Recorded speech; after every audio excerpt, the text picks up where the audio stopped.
De acuerdo al último boletín, Carmen, del Centro de Operaciones de Emergencia, las festividades de Navidad y Año Nuevo de este 2024 provocaron más accidentes de tránsito y muertes por accidente de tránsito junto a intoxicaciones que las ocurridas en el asueto del año pasado. A pesar de que siempre se dice que las cifras son menos, este año fueron más. Desde el inicio del operativo se registraron 262 accidentes de tránsito, 42 personas murieron producto de esos eventos.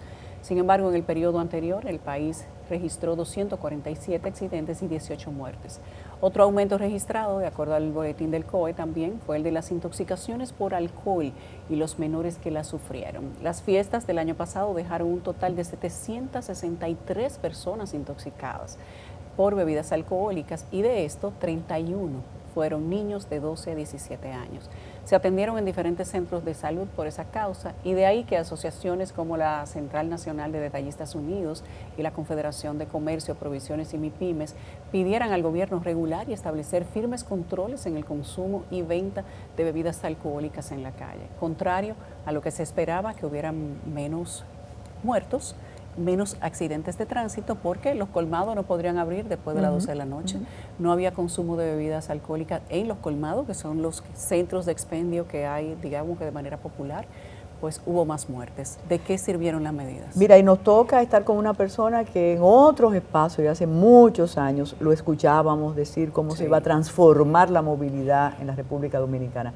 Yo creo que algo falla y algo está fallando, y en lugar de exponernos a esos arrebatos éticos de aquel personaje que se ha convertido en pintoresco, como es el general Méndez, y de todo lo que pasa con DGCET y con Intran, yo pienso que debemos obviar los operativos y tratar simplemente de aplicar la ley 365 días.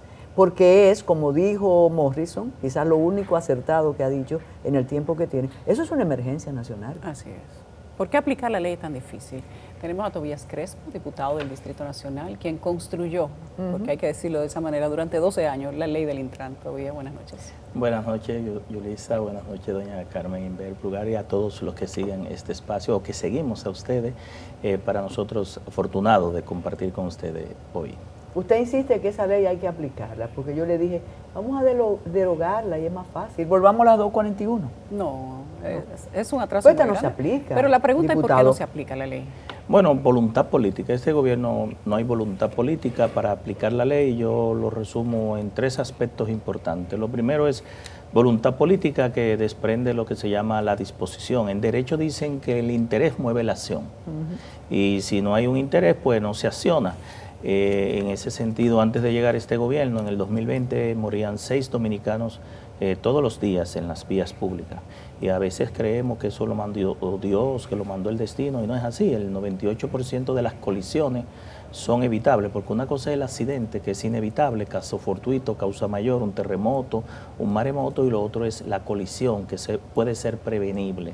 En un 90% los causantes somos nosotros, el factor humano, que representa el 90% de las causales, y el otro 8% está dividido entre el factor vehículo y el factor vía. Pero aún así, ese 8% que está distribuido entre las condiciones del vehículo y el factor vía depende de nosotros. Porque si yo sé que el vehículo tiene las llantas en mal estado, que los frenos me están fallando, que el vehículo pues está fallando de hace tiempo, o si yo sé que el terreno, el territorio, la vía está en mal estado, no hay iluminación, está lloviendo, estoy entrando a una curva y el entorno vial me es desfavorable, pues yo puedo identificar el riesgo y actuar en consecuencia. Me explico. A veces uno está detrás de un camión que está tirando piedra hacia atrás y uno sigue ahí. Y si ya usted identificó que ese camión está tirando piedra hacia atrás, es casi seguro que le pueda tirarle una piedra, usted pueda maniobrar e impactar a un pasajero, a un conductor, a un motociclista, impactar a otro. Entonces lo importante aquí es trabajar mucho en el factor humano, en nosotros, que de una forma u otra, como pasajeros, como conductores y como peatones, incidimos en el entorno vial. Y luego ya de la voluntad política, que no la hay, vuelvo y repito, en este gobierno lo que ha habido es una contrarreforma. Nosotros iniciamos en el 2017 la aprobación y la promulgación de la ley, la puesta en práctica. El primer aporte fue la reforma institucional, que todavía estamos a un 90%. Falta todavía resolver el problema de la OPRE, pero ya se resolvió el de la ONSA porque la ley ordenaba que la ONSA fuera convertida no en una oficina como era, sino en una empresa del Estado porque es un operador.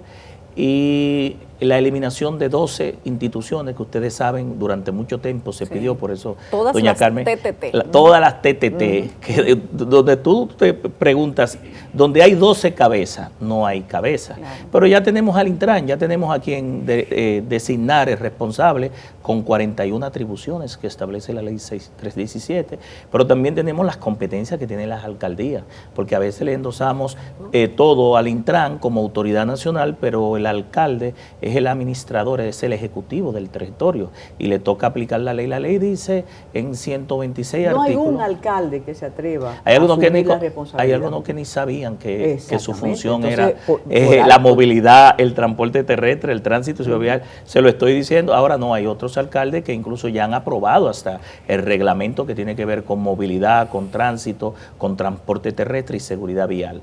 Y en ese sentido, pues yo creo que a partir de esa voluntad política se desprende la asignación de recursos, porque voluntad política no es simplemente de manera declarativa o por discurso decir que tú estás interesado en reducir los accidentes de tránsito que estamos encabezando en primer lugar en el mundo entero, y es aplicar los recursos. Y digo esto, y al presidente Luis Abinader se le hizo tarde porque hace 2 o 3 semanas lanzó un supuesto plan estratégico nacional de seguridad vial, un pacto por la seguridad vial, y ya él había perdido 51 meses. Cuando digo 51 meses, porque desde el 2020, si el presidente hubiese priorizado el tema de la seguridad vial, todos los ministros, todos los directores, todos los funcionarios hubiesen caído atrás a esa disposición, a esa prioridad y a esa emergencia, porque en realidad es una pandemia que tenemos en las vías públicas.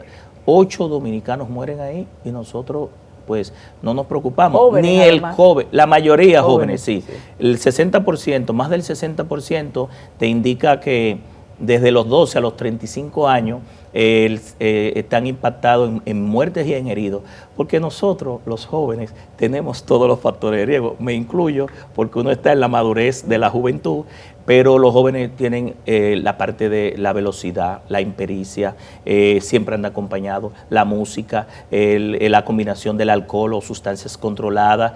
Es decir, todos los jóvenes tienen todos los factores de riesgo, por eso son los que más contribuyen. Y en el caso de RD, de República Dominicana, en el 63 al 67, algunas veces llega el 70%, está el fenómeno de la motocicleta. Digo el fenómeno de la motocicleta porque no solamente es el motorista o el mototaxi, como se le dice de manera elegante al motoconcho. Y yo no uso la palabra concho porque en una ley que se precia de ser moderna no podemos estar como concho primo.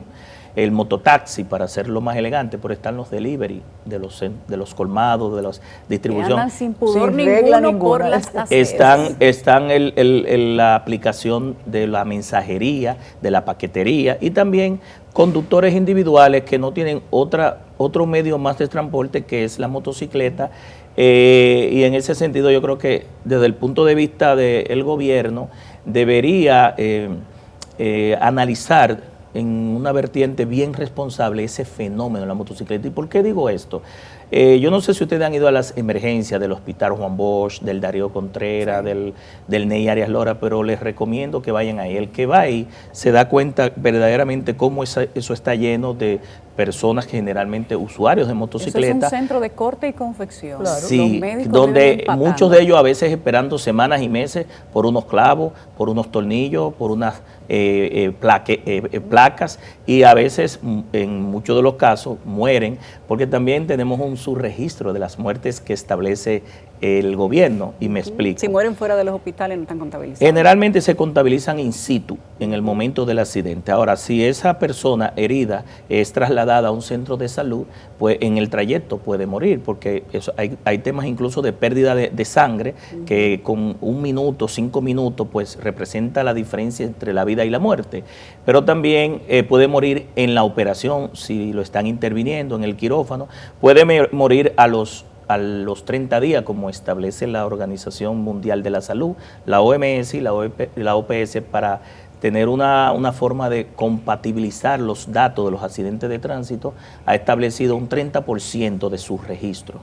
Es decir, las autoridades, si te dicen que son 3.000, casi seguro que sean 3.900, es decir que... Es un número importante, un 30%. Sí, claro. Y hay otros que pueden fallecer tal vez por una falta de recursos, por una mala práctica médica o porque después de los 30 días se le haya complicado con alguna otra patología que el mismo accidente lo provocó, pero ya él lo tenía antes de producirte la colisión.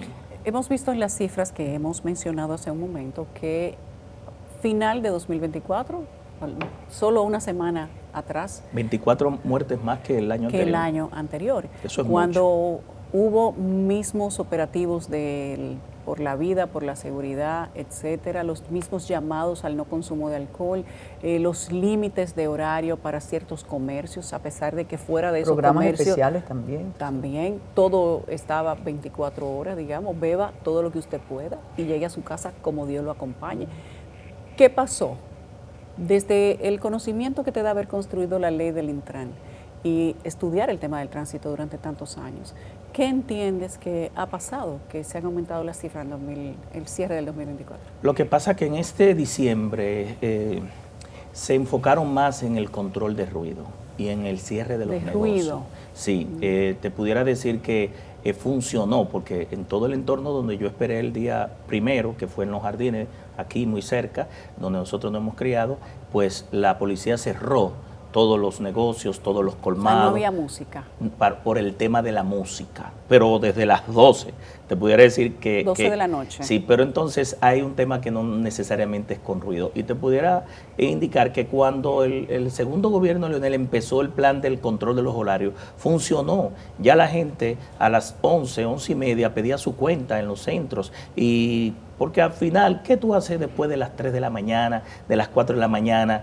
Si lo que tú no has disfrutado, no has bailado, no has bebido, no has gozado, no lo vas a hacer a las 5 de la madrugada. Es decir, y ahí es donde entonces entra el fenómeno del componente del alcohol, de las sustancias controladas, de la velocidad, de las carreras de auto, pero también de la fatiga, del sueño, de una serie de componentes que con el tiempo pues te van a producir un accidente. Entonces, en ese sentido yo creo que hubo un mayor enfoque y yo estoy de acuerdo con doña Carmen Inverburgal que dice que la ley no está de operativo, la ley es para aplicación completamente los 365 días y todas las semanas y todos los segundos y todos los minutos, es decir, la DGCET, el Intran, tú dirás, bueno, lo que pasa es que en esos días vienen dominicanos del exterior, vienen personas extranjeros, visitantes, hay una mayor movilidad y es verdad que a nivel estadístico a mayor movilidad, mayor desplazamiento, mayor probabilidad de una colisión y por ende de heridos y fallecidos. Entonces lo que tienen que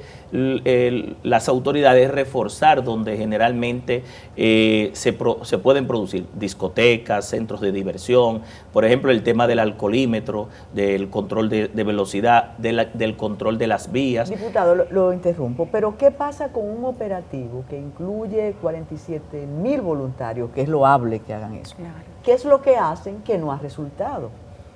Bueno, ahí se invierte una cantidad de recursos millonarios en esos operativos y al final nosotros no vemos los resultados. No. ¿Qué te dice? Que los operativos en definitiva o no funcionan o no están enfocados en los factores de riesgo. Me explico.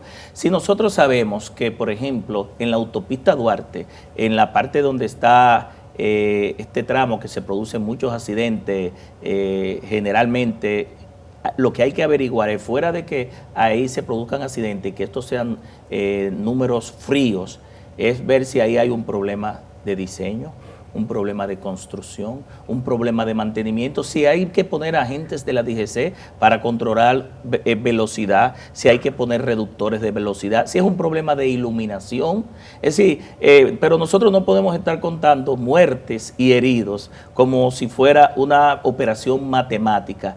Lo que debe haber es que esas muertes y esos heridos y los datos que eso representa son insumos para un plan estratégico que establece la ley. Las patanas siguieron transitando, no importó la restricción.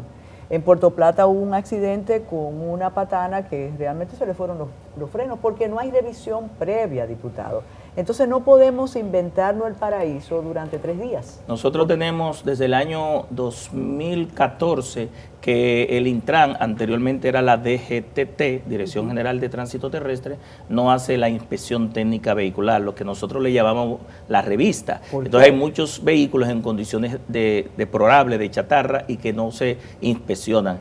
Pero peor aún, los vehículos que son dedicados al transporte público, de pasajeros y de carga, y de taxi tienen que ser revisados e inspeccionados con una mayor frecuencia que el de usted y el mío o el de Yulisa, que nosotros lo paramos ahí posiblemente 5, 6 u 8 horas, porque las horas de vida de ese vehículo, es decir, el tiempo de uso es más frecuente, entonces debe haber un mayor nivel de rigurosidad en la inspección técnica vehicular, en las terminales, en las paradas. ¿Por qué no se empieza Pero la la inspección mayoría de los técnica muertos vehicular? no son por vehículos de carga. Debo reconocer aquí, porque, Los motores, eso lo sabemos. porque más del 70% son motores. Es decir, ya se ha reducido en una gran proporción. Aquí quiero indicar que en la parte del transporte de carga se ha avanzado mucho, porque es una actividad empresarial a otro nivel y que en definitiva han logrado incluso capacitar a los choferes, pero las grandes muertes, los grandes heridos, lo aportan la motocicleta. Pero El ¿cómo mayor usted grueso. explica que lo que decía Yulisa, que los motores no cumplan con ninguna de las leyes? Y no pase nada. Y no pasa nada. Incluso es como ya lo aceptamos, que pasen en luz roja, que se suban en la acera. En la acera. Y lo hacen en conjunto. Entonces, ¿qué pasó ahí? Mire, yo lo que creo es que nosotros debemos, todo el país, más que anunciar un pacto, entender que somos todos parte del problema y debemos ser parte de la solución. Me explico. Nosotros estuvimos en el día de ayer recibiendo a una gran cantidad de federaciones de mototaxi, pero también fueron personas que hacen carreras clandestinas de motocicleta, que quieren que lo regulen, que quiere que eso no se haga en la vía pública, sino en un centro cerrado, donde generalmente se hacen las competencias de carro, ¿verdad? De velocidad. Pero también estuvimos con otros sectores que utilizan la motocicleta, y en ese sentido ellos quieren ser parte de la solución, porque son parte del problema, porque están aportando los muertos y los heridos. Miren, nosotros muchas veces decimos que el tema de la motocicleta, y ahí entró un componente que pudiera llamarse un poco político, tiene un costo político. Yo creo que el costo de no tomar la decisión que debemos tomar es más elevado que la rentabilidad política que es tomar la decisión. ¿Por qué? Porque al final y en definitiva, cuando muere una persona, un dominicano, estamos perdiendo un ciudadano. Es decir, el valor de un ciudadano, y al final también termina siendo un voto, porque entonces se perdió esa persona no vota, y estoy hablando no como político, sino como una persona preocupada por el drama humano, Mire, la mayoría de las personas de motocicletas son el sostén económico de su hogar, porque ellos le dicen de manera muy popular que el motor es el buscamoro. Claro. Entonces, cuando una persona, ya sea un delivery, un mensajero, un mototaxi, pierde la vida o queda, por ejemplo, cuadrapléjico, parapléjico, que muchas veces queda mutilado. postrado o mutilado, muchas veces en las extremidades superiores, inferiores, en el cráneo, porque lo del casco protector es porque cuando lo impactan, las fracturas que son en el cráneo son mortales generalmente, y en ese sentido... Bueno, y si no tienen el casco puesto, generalmente le impacta la cabeza y no el codo, que es donde se pone Sí, pero el casco. entonces ¿Cómo ellos, comenzó el fenómeno para que tú veas que, por ejemplo, países de América Latina ya han dejado el tema del casco. Sí. Yo te puedo decir que con la introducción de la ley 637, tú vas a una intersección y ya todos tienen casco.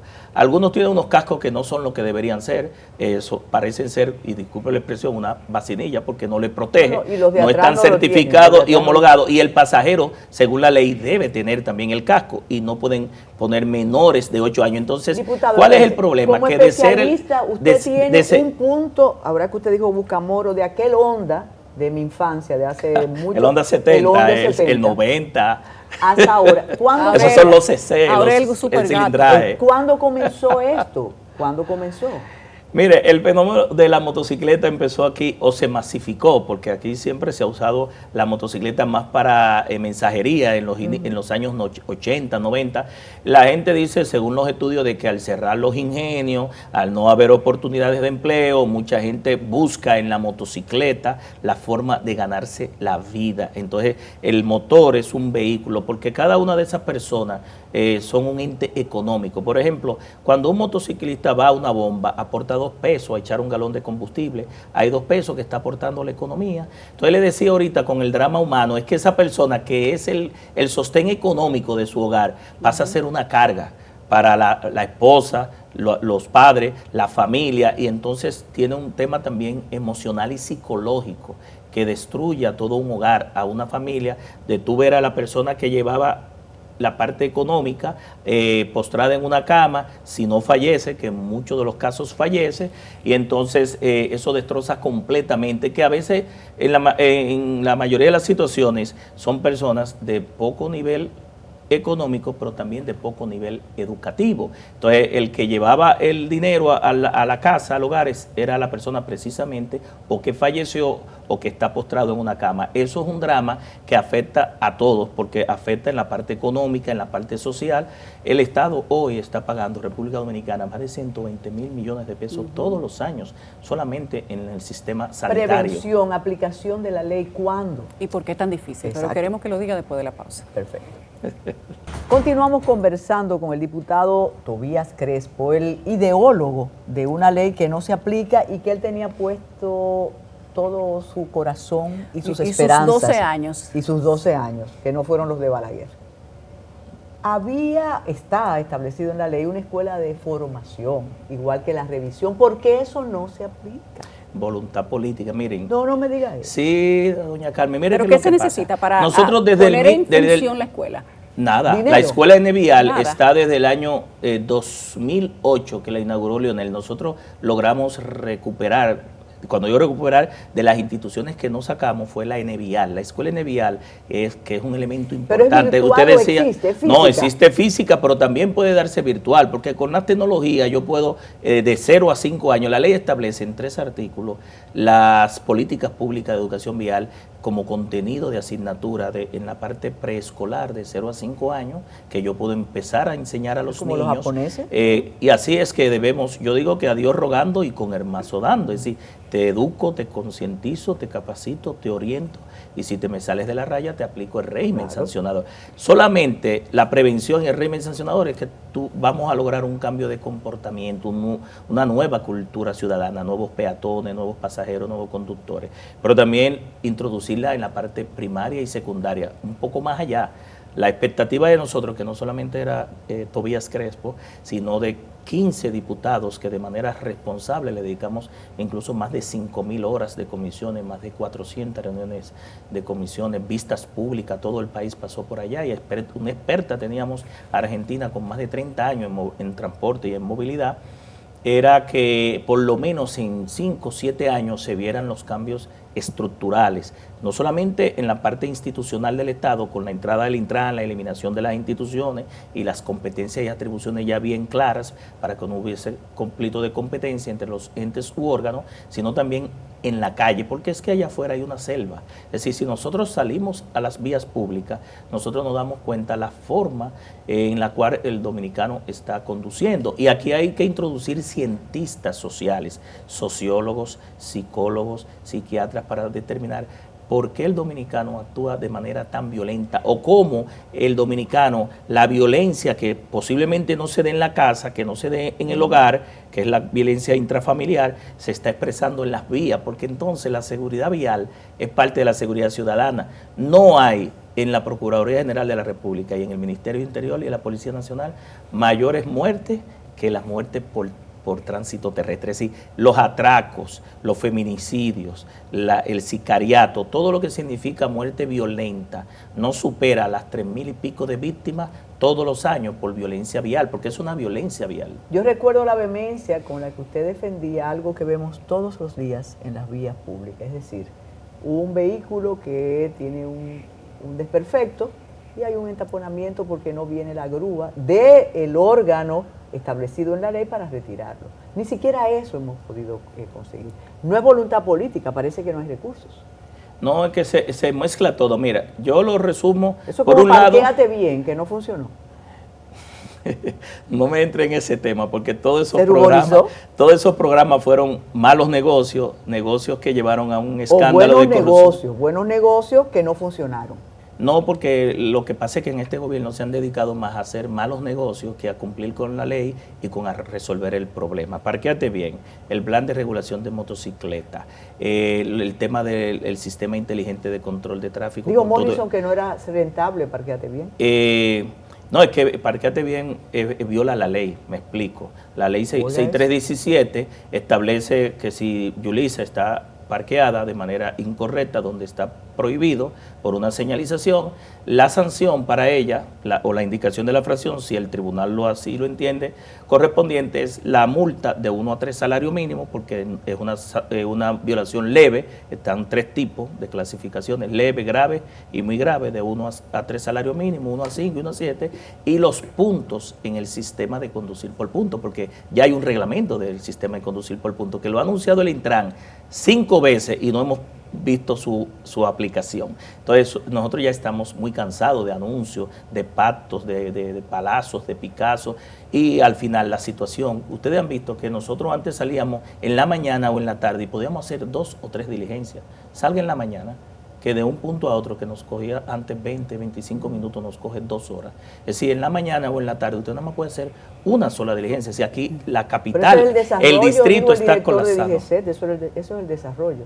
De los tapones per se, pasamos al desarrollo. Lo que pasa es que el desarrollo trae consigo que entren una cantidad de vehículos que las vías no crecen en la misma proporción, me explico. Todos los años en República Dominicana entran alrededor de 60.000 vehículos entre nuevos y usados. Esto representa un 4 a un 5 o 6% del crecimiento del parque vehicular.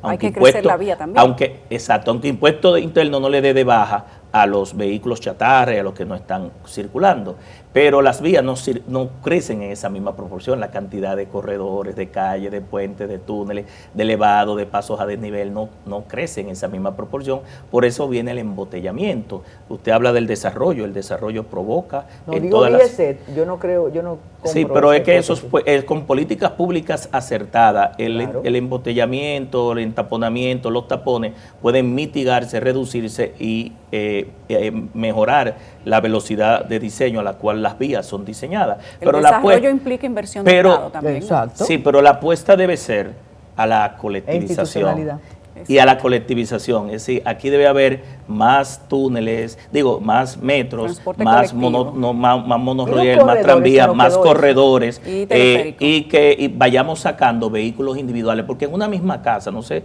en la de ustedes, hay 4 y 5 carros. Sí. Es decir, el padre, la madre, los 3 hijos. O 4 y 5 motores también. O 4 o 5 motores. Porque en definitiva nosotros estamos buscando soluciones personales individuales a un problema público. Entonces la solución, parece que hay algunos de ustedes que tienen 5 motores. No, el señor Daniel Beltré también tiene 5 motores. Sí. Es que del y como dice el merengue, puede decir 4 burros, porque también hay personas que usaban los animales para el transporte. El asunto es que las personas que usaban los animales para transporte debieron educarla antes de tomar un guía o tomar un motor. No, usted sabe que ya con la normativa actual el transporte encima de animales está prohibido. Incluso en la ley 637 y en la ley de protección animal, que yo trabajé en la parte de transporte digno de animales, se prohibió ese tema. Le voy a hacer un tour en la zona urbana. Exacto. Bueno, es como que no puede tener más de 2 personas en una motocicleta, no puede tener menores de 8 años en motocicleta. Ambos tienen casco y tú vas a una estancia infantil y ves a las 2 de la tarde 4 niños saliendo en un motor, arriesgando la vida. Así es. Gracias, Tobías. Gracias a usted. Siempre es un gusto tenerte aquí. Lamentable que uno llueva sobre mojado, pero no nos podemos cansar con el tema del tránsito. Seguiré hasta el final. Amén. Resistiré. Resistirá. Gracias, Tobías. Fue un gran parto eso. Qué bueno tenerte aquí, Tobías. Gracias a usted.